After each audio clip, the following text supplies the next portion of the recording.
আপনি কি জানেন রাতের এমন এক সময় আছে যখন মহান আল্লাহ তাআলা দুনিয়ার আকাশে নেমে আসেন এবং ডাকতে থাকেন, কার কি লাগবে আমার কাছে চাও, আমি তাকে তাই দেব। সুবহান আল্লাহ। সেই বরকতময় সময়টি হল তাহাজ্জুদের সময়।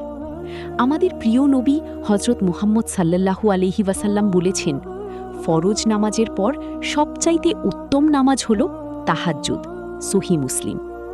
আপনার যদি খুব বড় কোনো হাজত থাকে বা মনটা খুব অশান্ত থাকে, তবে গভীর রাতে জায়নামাজে দাঁড়িয়ে চোখের পানি ফেলে আল্লাহর কাছে যান।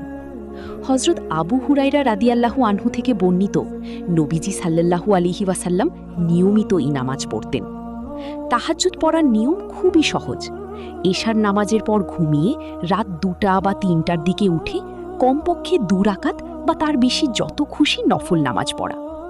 আপনি কি আল্লাহর সাথে কথা বলার এই সুযোগটি নিতে চান?